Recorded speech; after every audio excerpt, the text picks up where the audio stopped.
অজয়, আবার চাল ডাল শেষ হয়ে গেছে, কিছু নিয়ে এলে তবেই দুপুরে রান্না হবে। কি করব কিছুই বুঝতে পারছি না কাজল। রাজমিস্ত্রির কাজ ছেড়ে দিয়ে এবার মনে হয় অন্য কিছু করতে হবে। বিক্রমবাবুর বাড়ির কাজ শেষ হয়ে গেল, কিন্তু এখনো টাকা দিচ্ছেন না। গিয়ে তোমার বিক্রম বাবুকে বলো টাকার অভাবে আমরা না খেয়ে কাটাচ্ছি। এরপরে কিন্তু আমরা তার উপর পুলিশ কেস করব। একটু পরে আবার শিল্পা কলেজ থেকে ফিরে আসবে, তাকে কি খেতে দেব বুঝতে পারছি না। আচ্ছা ঠিক আছে, আমি বিক্রমবাবুর কাছে গিয়ে দেখি কিছু টাকা পাওয়া যায় কি।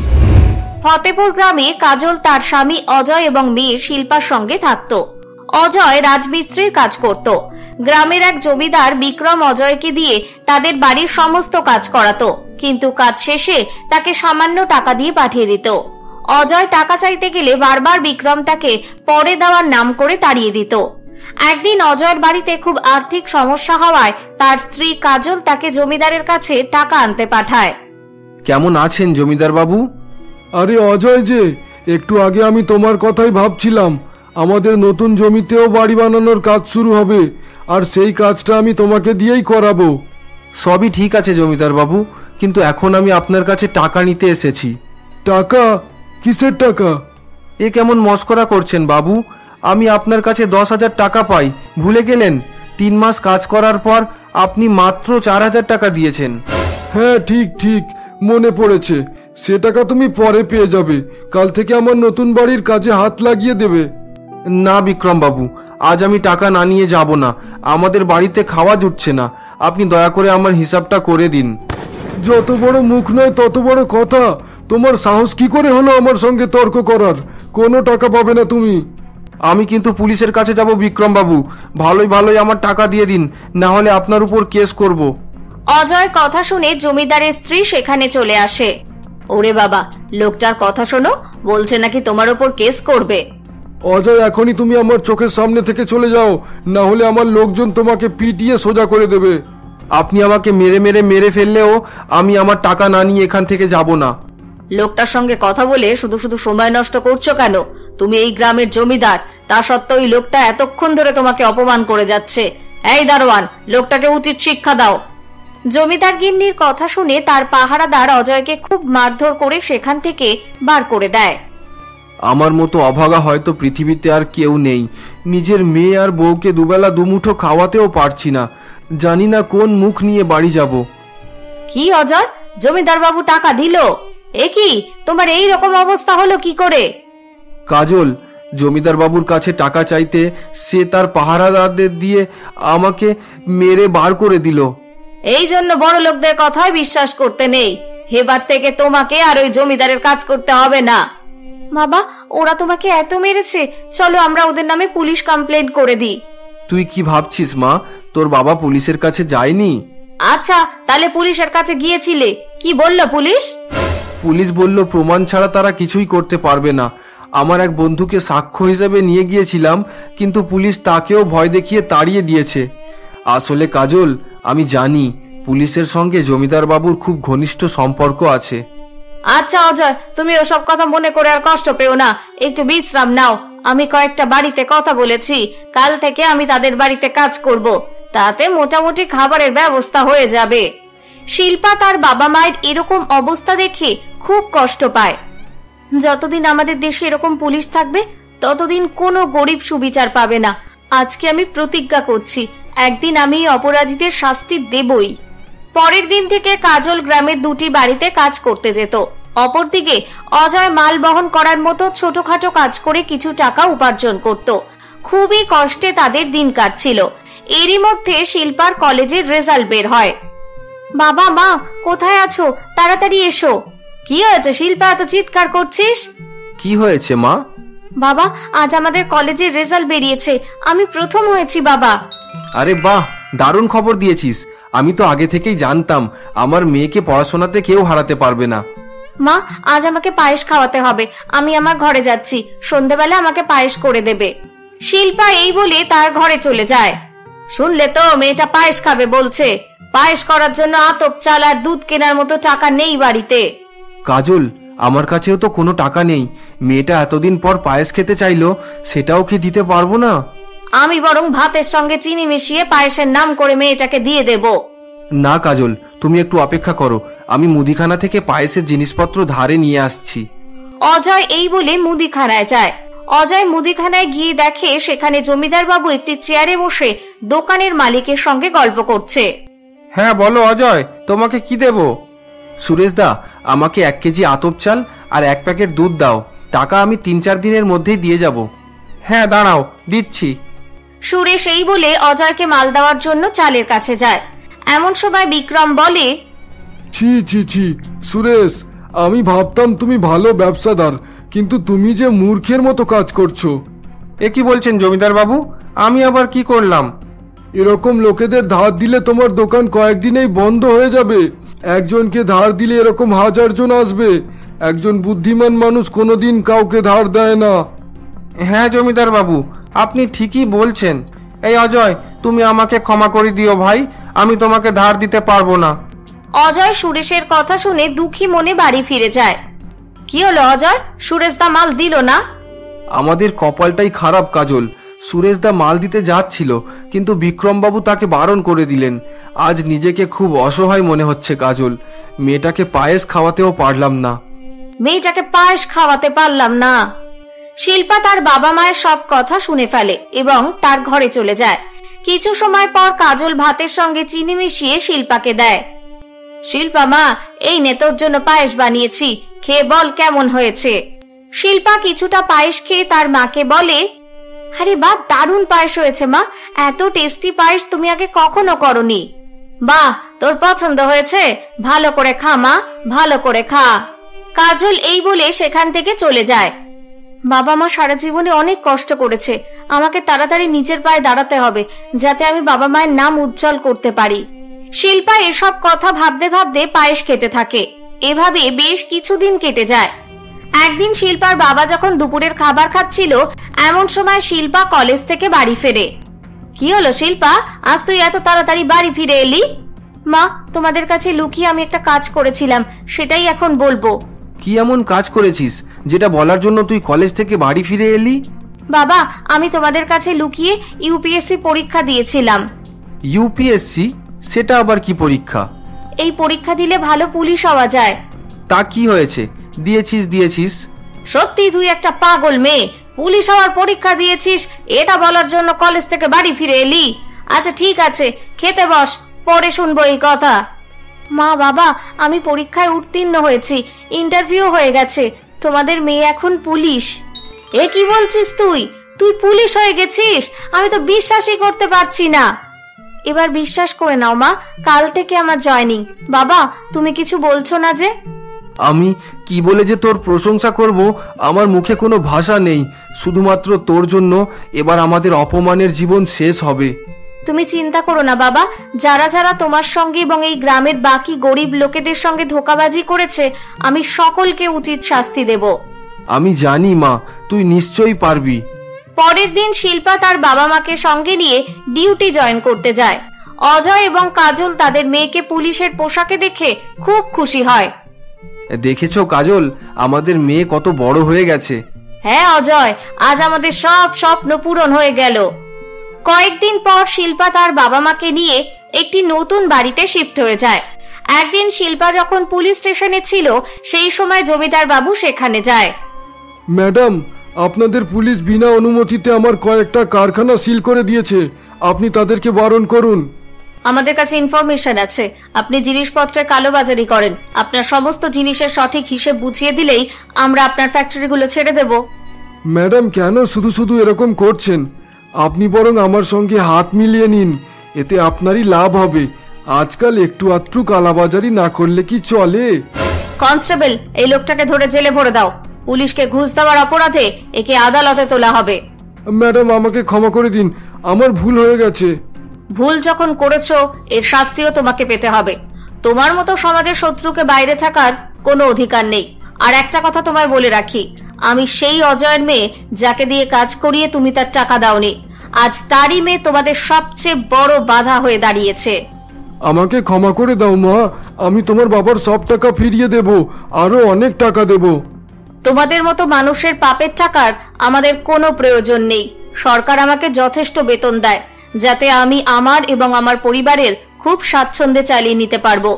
দারোয়ান, এই লোকটাকে তাড়াতাড়ি জেলে দাও, আর সারা রাজ্যে খবর পাঠিয়ে দাও আজ থেকে অপরাধীদের খারাপ দিন শুরু। এরপর শিল্পা বাড়ি ফিরে যায়। মা, আজ খুব পায়েস খেতে ইচ্ছে করছে, একটু করে দিতে পারবে? তুই ডাইনিং রুমে বস, আমি এখনই তোর জন্য পায়েস বানিয়ে দিচ্ছি। আজ তোর জন্য বাসমতি চালের পায়েস বানাবো। বন্ধুরা, আজকের গল্পটি তোমাদের কেমন লাগলো আমাদের কমেন্ট করে জানাও। তোমরা কোন কোন জায়গা থেকে আমাদের গল্প দেখছো এটাও আমাদের কমেন্টে মেনশন করো। গল্পটি তোমাদের পছন্দ হলে এখনই গল্পটিকে লাইক করে আমাদের চ্যানেলটিকে সাবস্ক্রাইব করে দাও, যাতে প্রতিদিন তোমরা আমাদের গল্প দেখতে পারো। কুন্দনপুর গ্রামে অনুরাধা তার স্বামী বিজয় ও 5 মেয়ের সঙ্গে থাকত। বিজয় একজন দিনমজুর ছিল। অনুরাধা লোকের বাড়িতে রান্নার কাজ করত। তার সামান্য কিছু টাকায় খুব কষ্ট করে মেয়েদের দেখাশোনা করত। একদিন অনুরাধা ও বিজয় কাজ থেকে বাড়ি ফিরছিল। তখনই তাদের বড় মেয়ে প্রিয়াঙ্কা হাতে 2টি গ্লাস নিয়ে সেখানে আসে। বাবা, মা, এ নাও ঠান্ডা শরবত, আমি নিজের হাতে তোমাদের জন্য বানিয়ে নিয়ে এসেছি। বা প্রিয়াঙ্কা, শরবত তো দারুণ হয়েছে, আমি এত সুন্দর শরবত তো আগে কখনো খাইনি। ঠিক বলেছ অনুরাধা, সত্যি প্রিয়াঙ্কা খুব ভালো শরবত বানিয়েছে। এই শরবত খেয়ে আমার সারাদিনের সব কষ্ট দূর হয়ে গেল। বিজয় ও অনুরাধা তাদের বড় মেয়ের সুনাম করছিল। তখনই এক এক করে তাদের সব মেয়ে হাতে কিছু খাবার বানিয়ে সেখানে উপস্থিত হয়। তাদের মেজ মেয়ে বলে, মা, বাবা, তোমরা কি শুধু দিদিকেই বাহবা দেবে? আমরা 4 বোন তোমাদের জন্য কিছু না কিছু বানিয়েছি, আমাদের হাতে রান্না খেয়ে বলো কেমন হয়েছে। অনুরাধা ও বিজয় এক এক করে তাদের সব মেয়েদের হাতে রান্না খায় এবং খুব সুনাম করে। এরপর সবাই একসঙ্গে খাওয়া দাওয়া শেষ করে নিজের নিজের রুমে গিয়ে ঘুমিয়ে পড়ে। পরের দিন সকালে অনুরাধা ঘুম থেকে উঠে প্রত্যেক দিনের মতো বাড়ির কাজ করছিল। তখনই বিজয় সেখানে আসে। অনুরাধা, এভাবে আর কতদিন আমরা যেমন তেমন করে সংসার চালাবো? দেখতে দেখতে আমাদের 5-5টা মেয়ে বড় হয়ে গেল। এবার তো ওদের বিয়ের জন্য টাকা রাখতে হবে। হ্যাঁ বিজয়, এই চিন্তাতে আমার রাতের ঘুম উড়ে গেছে। আমরা 2 বেলার খাবার খুব কষ্ট করে জোগাড় করি, জানি না 5-5টা মেয়ের বিয়ে কিভাবে দেব। দুজনে এসব ভেবে খুব চিন্তায় পড়ে যায়। এভাবে তাদের দিন কাটতে থাকে এবং সময় কাটার সাথে সাথে অনুরাধা ও বিজয়ের মেয়েদের বিয়ে নিয়ে দুশ্চিন্তাও বেড়ে যায়। এরকমই একদিন সকালে অনুরাধা কাজে যাচ্ছিল। তখনই হঠাৎ রাস্তায় তার বান্ধবী সরলার সঙ্গে দেখা হয়। কিরে অনুরাধা, দিন দিন তুই অনেক রোগা হয়ে যাচ্ছিস। আসলে কাজের খুব চাপ বেড়েছে, মেয়েরাও বড় হয়েছে, তাই তাদের বিয়ে নিয়ে দুশ্চিন্তায় আছি। স্বামী স্ত্রী সামান্য কাজ করে 5 মেয়ের কিভাবে বিয়ে দেব? এত ভাবনা চিন্তা করার কি আছে? তোদের বাড়িটা বন্ধক রেখে তোর 5 মেয়ের বিয়ে দিয়ে দে। তারপর যখন তোদের কাছে টাকা হবে তোরা ধীরে ধীরে দেনা শোধ করে দিবি। বা সরলা, তুই তো 1 সেকেন্ডে আমার সব সমস্যার সমাধান করে দিলি। তোকে যে কি বলে ধন্যবাদ জানাবো বুঝতে পারছি না। আমাকে ধন্যবাদ জানাতে হবে না। আমার আইডিয়া যদি এত ভালো লাগে তাহলে তোর 5 মেয়ের বিয়েতে আমাকে 1 সপ্তাহ আগে থেকে নিমন্ত্রণ করে দিস। তোর মেয়েদের বিয়েতে কবজি ডুবিয়ে মাংস ভাত খেলেই আমার আইডিয়ার টাকা উসুল হয়ে যাবে। হ্যাঁ অবশ্যই, আমার মেয়েদের বিয়েতে তোকে 1 সপ্তাহ কেন 1 মাস আগে থেকে নিমন্ত্রণ করব। অনুরাধা সরলাকে এই বলে সেখান থেকে চলে যায় এবং কাজ থেকে বিকেলে বাড়ি এসে তার স্বামী বিজয়কে বলে, বিজয়, আমার মাথায় একটি বুদ্ধি আছে। আমরা যদি 5 মেয়ের বিয়ে একসঙ্গে দিয়ে দিই তাহলে কেমন হয়? তোমার কি মাথা খারাপ হয়েছে? একটি মেয়ের বিয়ের কথা ভেবে এত দুশ্চিন্তায় পড়ে আছি, তুমি আবার একসঙ্গে 5 মেয়ের বিয়ের কথা বলছো? আরে বিজয়, আগে আমার কথাটা শুনে নাও। আমি আমাদের বাড়ি বন্ধক রেখে 5 মেয়ের একসঙ্গে বিয়ে দেওয়ার কথা ভাবছি। কথাটা কিন্তু মন্দ বলনি। ঠিক আছে অনুরাধা, তুমি যা বলবে তাই হবে। আমাদের কাছে নিজের বাড়ি থেকে 5 মেয়ের সুখ আগে, তাই মেয়েদের জন্য পাত্রের সন্ধান করতে শুরু করে দিচ্ছি। বিজয় ও অনুরাধা দুজনে মেয়েদের বিয়ের কথাই বলছিল। তখনই সেখানে তাদের 5 মেয়ে আসে। মা, তোমরা দুজন একসঙ্গে কি করার প্ল্যান করছো? প্রিয়াঙ্কা, আমি আর তোর বাবা একসঙ্গে তোদের 5 বোনের বিয়ে দেওয়ার কথা ভাবছি। তোদের যদি কোনো ছেলে পছন্দ থাকে তাহলে আমাদের বলতে পারিস, আমরা তোদের পছন্দের ছেলের সাথেই তোদের বিয়ে দেব। মা, তুমি যখন জানতে চাইছো তাহলে বলছি, আমরা 5 বোন একই পরিবারের 5 ছেলেকে ভালোবাসি। অনুরাধা ও বিজয় মেয়েদের মুখে তাদের বয়ফ্রেন্ডের কথা শুনে খুব খুশি হয় এরপর তারা নিজেদের রুমে চলে যায়। অনুরাধা, এ তো খুব ভালো কথা, আমাদের 5 মেয়ে একই বাড়ির বউ হবে। হ্যাঁ গো, আমি ভাবতেও পারিনি যে বিয়ের পরেও আমার 5 মেয়ে একসঙ্গে থাকবে। এরপর তারা রাতের খাওয়া শেষ করে ঘুমিয়ে পড়ে এবং পরের দিন সকালে বিয়ের কথা বলার জন্য ছেলেদের বাড়িতে যায়। দিদি, আমি আমার ছেলেদের মুখে সব কথা শুনেছি। আপনার 5 মেয়ে আমার বাড়ির বউ হবে, এতে আমি খুব খুশি। কিন্তু বিয়ের কথা বলার আগে আমার একটা শর্ত আছে। কি শর্ত দিদি? সেটা যদি আমার সাধ্য মতো হয় আমি পূরণ করার চেষ্টা করব। আরে আরে দিদি, তুমি তো চিন্তায় পড়ে গেলে।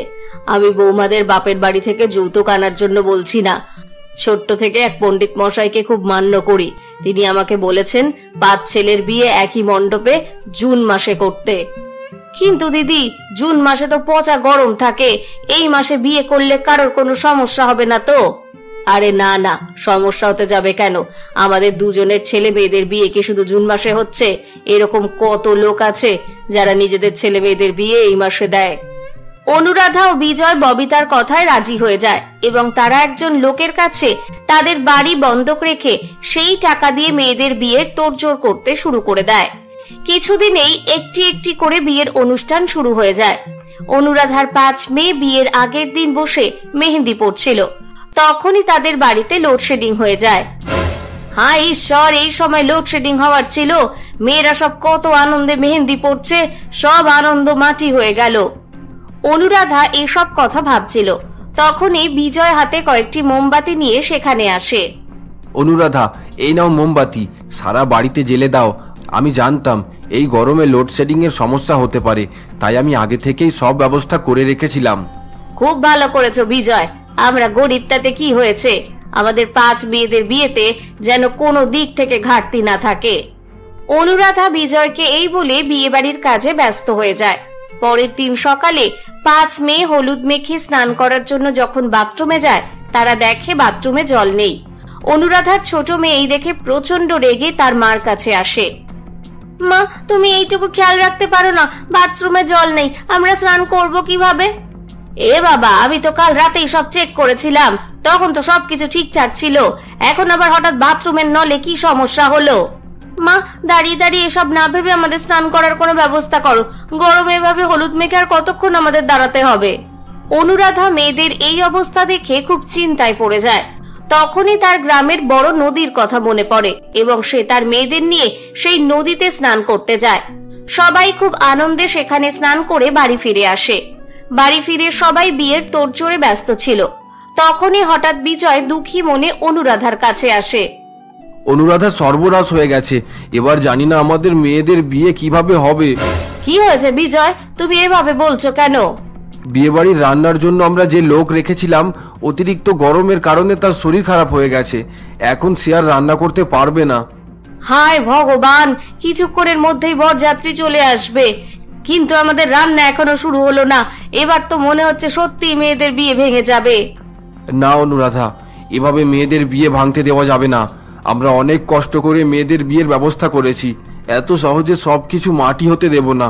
তুমি চিন্তা করো না, আমি দেখছি কি করা যায়। অনুরাধা এবং বিজয় মেয়েদের বিয়ে নিয়ে ভাবছিল, তখনই তাদের 5 মেয়ের কয়েকজন বান্ধবী সেখানে উপস্থিত হয়। মা, আমরা সবকিছু শুনে নিয়েছি, তাই আমরা ঠিক করেছি আমাদের বিয়ের রান্না আমরাই করব। না প্রিয়াঙ্কা, তোদের বিয়েতে তোরাই কাজ করবি তা কি করে হয়? সেটা ভালো লাগবে না প্রিয়াঙ্কা। মা, এতে না ভালো লাগার কি আছে? আমরা সবাই মিলে কিছুক্ষণেই রান্নার সব কাজ শেষ করে রেডি হয়ে যাব। তুমি আর বাবা বেশি চিন্তা না করে চুপ করে বসো। প্রিয়াঙ্কা এই বলে তার বান্ধবীদের নিয়ে রান্না করতে চলে যায়। তারা সকলে মিলে কিছু সময়ের মধ্যেই বরযাত্রীদের জন্য রান্না করে ফেলে। কিছুক্ষণ পরে বরযাত্রীর লোকেরা সেখানে চলে আসে এবং খুব ধুমধাম করে তাদের বিয়ের কাজ সম্পন্ন হয়। অনুরাধার 5 মেয়ে যখন শ্বশুর বাড়িতে যাওয়ার জন্য তৈরি হচ্ছিল, তখনই ববিতা একটি কাগজ নিয়ে অনুরাধা ও বিজয়ের সামনে আসে। এই নিন দাদা আপনাদের জিনিস। এটাতে কি আছে দিদি? আমরা তো কিছুই বুঝতে পারছি না। দাদা, এতে আপনাদের বাড়ির দলিল আছে, যেটা বন্ধক রেখে আপনি মেয়েদের বিয়ে দিচ্ছিলেন। কিন্তু দিদি, এই দলিল আপনার কাছে এলো কিভাবে? আমি তো বাড়িটা মদন দাদার কাছে বাঁধা রেখেছিলাম। হ্যাঁ, আমি এটা মদন বাবুর কাছ থেকে নিয়ে এসেছি। আপনারা নিজেদের 5 অমূল্য মেয়ে আমাদের দিয়েছেন, এর বদলে আমি আপনাদের বাড়িখানা উপহার দিলাম, আমাকে ফিরিয়ে দেবেন না। ববিতা এই বলে তার 5 বৌমাকে নিয়ে সেখান থেকে বাড়ি ফিরে যায়। এরপর থেকে 2 স্বামী স্ত্রী খুব হাসি খুশি তাদের বাকি জীবন কাটাতে থাকে। তো বন্ধুরা, আজকের গল্পটি তোমাদের কেমন লাগলো অবশ্যই আমাদের কমেন্ট করে জানাও। এরই সঙ্গে আমাদের গল্পটিকে লাইক করে চ্যানেলটিকে সাবস্ক্রাইব করে দিতে ভুলো না। আবার তোমাদের সাথে দেখা হবে আরো একটি নতুন গল্পে।